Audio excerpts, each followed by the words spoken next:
Dark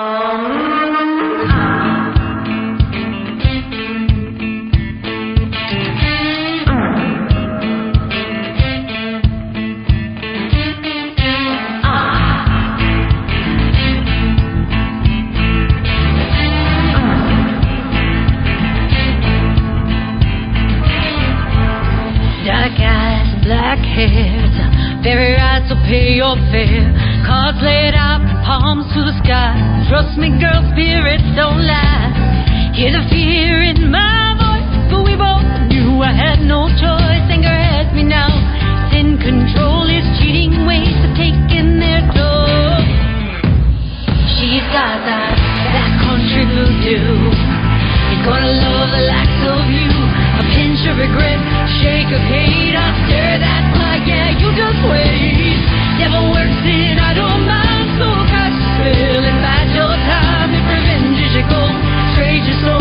Secrets die here, no one will know. No one will. No, oh, oh. No, oh, oh. No, oh, oh. Non-stop rock talk with Tyson Bryden. Welcome to Nonstop Rock Talk. I am your host, Tyson Bryden. Today, I'm very happy to welcome Jen of Diamonds and Whiskey. Jen, welcome to the show. How are you doing? I'm good. Thank you so much for having me. You're very welcome. Now, I know this is Rock Talk, and Diamonds and Whiskey has kind of a country vibe, and I'm not always about rock talk. I'm a country fan, too, which may surprise some of my listeners. Regardless, where would you put Diamonds and Whiskey in that equation? Is it a bit of both rock and country? Yeah, I like to say it's a good bit of rock and roll, quite a bit, and a mix of country in there. So, but yeah, I guess we play, and people think, yeah, you got country and rock, and we fit in both genres very well. So it's kind of hard to tell. Well, I kind of like both. So, I mean, listening to the band, I kind of liked that. And you guys have a fiddle, so I was like, okay, this is cool. Yeah, one of those things that we do is put fiddle or banjo, mandolin over rock songs. And, it's something a little different than what most people do, especially in the female performances anyway. Yes, I mean, a lot of the other artists that I can think of, I mean, I remember John Mellencamp doing that back on like Lonesome Jubilee back in the 80s, and I always liked that kind of thing, just adding extra instrumentation. Right. We think it's really cool, and, I don't know, people seem to really enjoy it at the show, so we're going to keep on with that. Now, let's begin with a little bit of background of Diamonds and Whiskey. I guess all the pertinent details, where you're from, where you started, and the other members of the band. Yeah, so I founded this band, I guess it's coming up on about 4 years ago.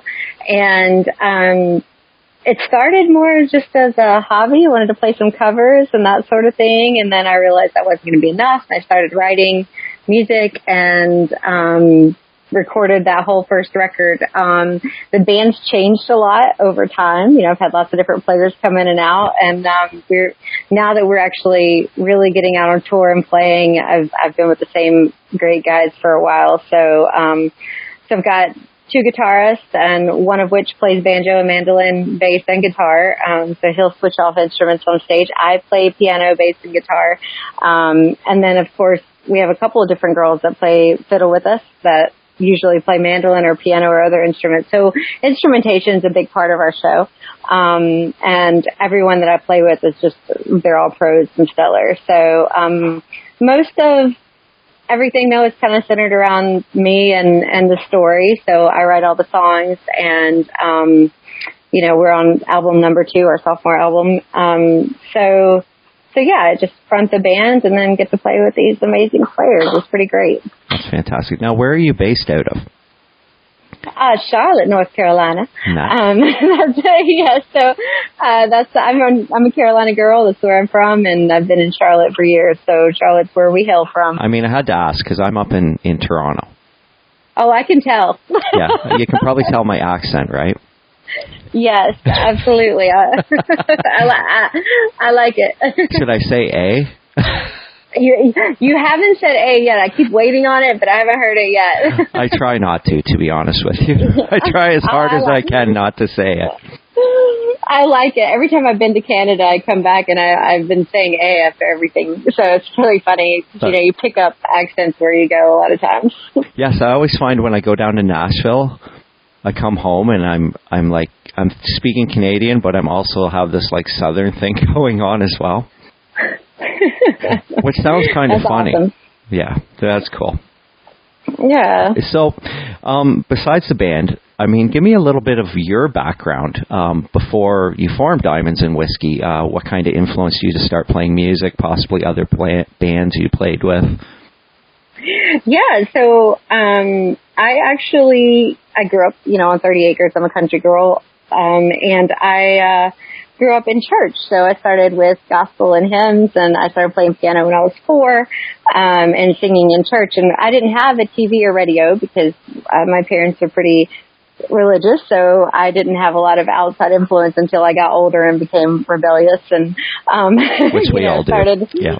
Exactly. I was still a pretty good girl, but music, I really branched out when I got to college, and that's where I learned about rock and roll and all the things that I've been missing out on my whole life. So I grew up, getting to hear Dolly Parton and Patsy Cline and some of those people, but otherwise I was very sheltered musically. But then I discovered the Cranberries and Matchbox 20 and, Metallica and Led Zeppelin and just, I fell in love with rock and roll first, I guess, and then went from that into rap and, Eminem and Jay-Z and Nas and all those guys that I just idolized when I was younger. So a lot of musical influences from different genres. Definitely started with country, right into rock and roll, and then rap. And I think a lot of that comes out in my music because it's kind of all over the board if you listen to our album. Let's talk about the latest single, Backcountry Voodoo. Great song, great vibe. So tell me what you consider backcountry voodoo and possibly about the premise of this song. So backcountry voodoo. So I went to see a tarot card reader when I was in Seattle recording our first record. And it was my first time doing that. And she was really good. I feel like, whether it's a scam or not, I don't know. This lady was good. She actually told me a lot of things that ended up happening in the future. And so, that's when I started this song. I kind of got the idea for the chorus, and then unfortunately got my heart broke, so it became a cheating song. Uh-oh. And so I wrote this song about, getting my heart broke, but then what if you could go to this lady or, fortune teller, whatever it be, and cast a spell so that you could make this guy fall in love with you like hard, so you could break his heart, to the point where he just doesn't want to live anymore without you. It's actually kind of dark. I love it. That's awesome. But so I wrote this song based on that, and then we went to Nashville and shot the video, and that's coming out soon. But it's just a really cool swampy vibe.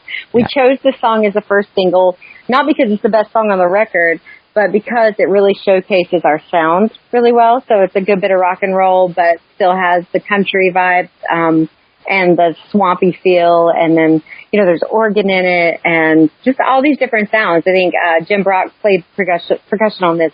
He's a legend. And there's actually an industrial fan in there, him just like hitting the fan. Like there's so many cool sounds in this song. The production was insane, and we spent a lot of time on it. So we were really, really happy to roll out with this one as the first one. And I thought it was really fun, lighthearted, but still dark and eerie and creepy. So that's why we went with that one. Cool. Now, this, like you mentioned, this is the first single from the upcoming full-length release entitled Blonde Ambition. Now, first off, why Blonde Ambition?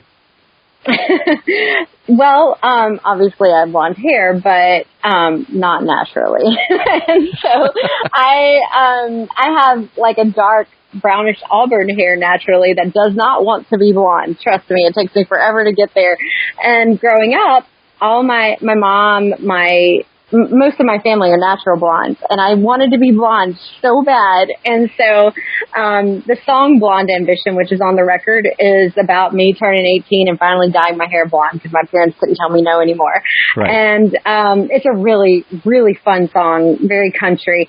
But more than that, it's about being a female and wanting to be whatever I want to be and doing that, And I think if you were to see a show I'm pretty much a monster on stage. I wear crazy glitter makeup. Like, I don't care if people like it or not. Like, I'm going to be whatever it is I want to be.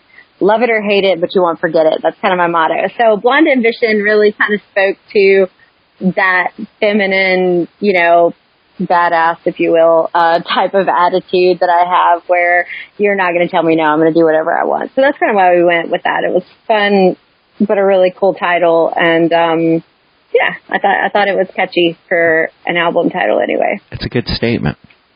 Yeah. No, that's cool. Now, secondly, tell me a bit about the album itself and what can be expected. Oh gosh, I'm so proud of this album. I can't even tell you. The production is insane on it. Eddie Z here at the Playroom produced this record, and it's got major players on it, Grammy winners. A lot of people from Nashville came in and played on this, in New York. So I'm really proud of it. But it has everything from full on rock and roll to bluegrassy country all the way to ragtime. I mean, there is. Wow. Just everything across the board, because I don't like to listen to a record where everything sounds the same. Yeah. So, but it's a journey, just like my first album, Heartbreak Queen, which was very raw. We didn't have a lot of production on that. But it told you a story. And this record's very much the same. Every song's a story. They're all songs about my life or something I've experienced, or like Backcountry Voodoo, something I wish I could do. So every song's a story, but that's what you're going to get with this record. It's going to rock really hard at times, and other times it's going to bring you to tears. It's going to be something, I think. I'm really excited about the next couple of singles and then the full release later this year. Cool. So this one really differs from Heartbreak Queen then, you would say? I would say production-wise, yes. And the musicianship on this album is stellar. It's Randy Kors played on it. I mean, he opened for Dolly for years, but was her resonator guitar player. Johnny Fung's on it. He was just on Gabby Barrett's record, Keith Urban's record. One of the guys mixing is Keith Urban's front of house mixer. Dale Penner is on this. I don't know if you know Dale, but he's in Canada. He did Nickelback's first couple records. Oh, okay. There's right on. There's a lot of big guys on this. Mark Williams, who did Hootie and the Blowfish, and stuff. Like, there's just so many people that have been part of this album that are just, I can't believe people came in and played on it. I was just shocked. So it's some stellar musicianship. So I'm really proud of that. That's cool. Now, I checked out the videos from Heartbreak Queen, a couple of them on YouTube. Now, I loved the video for Hooks. So I was watching it, but I think it's probably better if you kind of explain it. I can try to elaborate on the concept, but I think it'd be better if you did. Yeah, so funny story about Hooks. When I wrote this song, I was at the chiropractor, and my chiropractor, Dr. Steve, funny guy, I love him to death, but he's like adjusting my back, and then I had to roll over, and he was doing something with my neck, and he looks down at me, and he loves himself. He's like, I've got hazel-eyed hooks and bombshell good looks. And he's like, now there's your line for a song. But cool. he was talking about himself because he's so funny. And I wrote the whole song around it. So I came in and my band, we put it together. But what that song became about was being a strong, badass woman, and this is probably one of our favorite songs, especially when we play. People are singing it back now here in North Carolina. It's awesome. But women love it. And I so wanted females to feel empowered. And that's what this song is about. So if you watch the video, all of those women in the video, not that we're not all special, because we are, but they've all been through something or are doing something stellar. And so it tells you what they do, and they're all friends of mine, which is great. And, my friend Faith is in the Air Force, and my friend Lisa, actually her and Faith both own their own wine bar, and that's really awesome. And my friend Jean is a cancer survivor and a nurse. And so all these women came together, and we all just hung out at the wine bar all day and shot the video. It was amazing. It's cool. I started watching it, and I'm like, the singer looks different, because they're lip syncing to what you're saying, what you're singing, right? And I'm like, oh, wait a second. And then I kept watching, and I was like, oh, okay, this is the whole concept of it. And I thought that was brilliant. Thank you. It's really simple, but I really just wanted it to be about women from all walks of life. My friend Jean is closer to my mom's age, but she was the best. What's funny is all my friends were messaging me and they were like, oh my God, geez, a smoke show, and that's exactly what I wanted. No matter what age you are, what you've been through, you should love yourself. Yeah. Basically. Yeah, it was very well done. Now, getting to the video for Hands Down as well. Again, another concept type video. Mm-hmm. But I'm assuming this one's kind of themed around infidelity.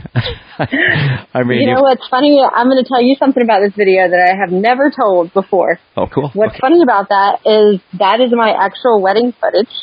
No way. And that is yes, it is my actual wedding footage, and my actual husband, who we're divorcing now. But what's funny is it was foreshadowing. We didn't know at the time. But now, wow. So now it ends up being a true story. And what's funny is it so happened that I had just gotten married when we were shooting the video, and they're like, let's use the wedding footage because it was amazing, and went with the story, and then ended up not working out. And so now it's like everybody's like, wow, that kind of like was a thing. So yeah, we were like, okay, well, the song and the video worked out, but it's true life right there. That's crazy because you've got the marriage, and I'm like, I wouldn't have never thought the footage was real. I just thought, okay, right? I know you guys are acting, it is what it is. Mm-hmm. And then the sequence in the bar where he's talking to the other girl. Right. And it was funny because I'm looking at the other girl and I'm thinking, well, what is he doing? Like, it makes you mad, and you're like, okay, well, you know what? I don't know if how sometimes people, they do that kind of thing, and you're like, well, why is he doing that when she's actually, maybe prettier or whatever, you know what I mean? And you're like, oh, geez, but that happens all the time, right? So it's right. It's kind it's of something different, Yeah, exactly. So, and then picking up the guy who's on the side of the road and puts his guitar in the truck, and right, it was which perfect. is my old guitarist. Yeah, it was. But that, things like that hurt in life, and I think cheating songs obviously are very relatable. Yeah. And I wrote that song in about 2 minutes, and I wrote it obviously before that ever happened. And another little tidbit about that is I did not write that as a cheating song. It was actually written about someone in my family that I'm very close to that had disowned me, or if you will. And so the song, started. Oops, sorry about that. I gotta be. The song started as something much different and became that, and then ended up happening to me later. So, but that song won Single of the Year at the Carolina Country Music Awards. It's one of our favorites. That people love that song. It's a lot of fun, and I'm pretty proud of it. So the video worked out, and it is what it is. Yeah, no, it's great. It's very great. It's very good. So in terms of touring, do you have anything on the slate for this year in terms of getting out and doing shows or whatever and whatnot? Yeah, our summer is booked out all the way into October so far. We're gone pretty much all the time. We're at Carolina Country Music Fest with Eric Church, Luke Combs, Darius Rucker in a couple weeks, and tons of big names. And then after that, we head out west, and I think we've got a lot of state fairs and everything all summer. We're everywhere from Colorado up to Wyoming, over to Wisconsin, Kansas, Iowa. I don't know. We're everywhere, it feels like. So everything's on our website now, and we can't wait to get out and, pound these songs into people's faces, basically. Great. Now, were all the state fairs canceled last year? All but South Dakota, which remained open, and we did get to play one last year, and it was amazing because in the middle of the pandemic, I don't get into politics on things, but South Dakota remained open and they did quite well. And we went there, and thousands of people, no masks. They did socially distance, but there were no masks because it was outside. And it was amazing because it had been so depressing for everyone's face to be basically covered and like not be able to play. To get to go to one place and play one gig last year was refreshing and really helped our moral status anyway, if you will. Yeah. So, that was the only one we got to play, though. But this year, they're going forward, and we're going to get to see a lot of faces. I love it. We are still up here nothing, which is so depressing. It is, and I can't get across the border to go down to the States to watch music, or I would, but Hopefully in the next couple of months things get better. We're slowly getting vaccinated. That's good. Yeah. Well, the previous administration here had done a lot with their warp speed, and so the vaccines rolled out really fast here, and they're still going fast. Thank goodness. So it's so hard as a Canadian because we get all the American news. So we're watching it. You get it depends on what channel you're watching as or what thing you get. Well, usually, it's not. I don't watch CNN or anything, like too much like that. But even on Facebook, you'll see, so I have so many American friends, and so and so here's all our tour dates, and right. You're like, oh man, this sucks. Yeah, it's I know. I talked to a lot of my friends like in Norway, and our music's playing in a lot of different countries. Norway in particular, charting in New Zealand, Australia, and a lot of places still waiting to open up to have shows. And here we are, Nashville's wide open, and people are just out doing their thing, and everybody's like, oh, you're so lucky, and it makes me feel so bad for other countries, but then also so happy just to be able to get out and play. But I'm sure everything will get back to normal hopefully soon. Well, I mean, it makes me happy to see that your government, that they actually were on top of it to get the people vaccinated, right? And that's why you're in the state you are. So that's kind of, I mean, up here it was a huge issue because we couldn't get the vaccination for the longest time. Right. Yeah. And we did it by age group. So some of us still are not vaccinated. A lot of us already had COVID, or if you're in an age group where you have the antibodies, like me, for example, it's one thing, when you've had it, but it didn't really affect you, but you're still carrying the antibodies, which is great. There are a lot of us like that as well. But I think at least it seems like half our country is about been vaccinated. So, and that's a lot of people. That's a lot of people. Yeah. Yeah. Mm-hmm. So before I let you go, let's let people know where they can find all things related to Diamonds and Whiskey. Yeah, so diamondsandwhiskeyband.com, that's our website, and Diamonds and Whiskey spelled out on Facebook, Diamonds and Whiskey Official on Instagram, Diamonds Whiskey on Twitter. They won't let us have the and. I don't know why, but I'm not a Twitter fan, just so you know. Yeah. And then we just started a TikTok, literally just started it. So I'm still learning that one. But yeah, basically anywhere you look, YouTube, Spotify, iTunes, Pandora, you can tell Alexa to play our music. She'll play it. So yeah, just Diamonds and Whiskey, two of our favorite things. Perfect. Yes, exactly. Well, Jen, thank you so much. Thank you for having me. I really enjoyed this. I did too. I'm looking forward to hearing the album. And you said later this year it'll be out? Yeah, we're going to do a couple more singles first and then drop the whole record. So, we'll definitely be letting you know. Okay, perfect. Well, thank you very much, and enjoy the rest of your evening. Thank you, hon. Okay, bye-bye. Bye.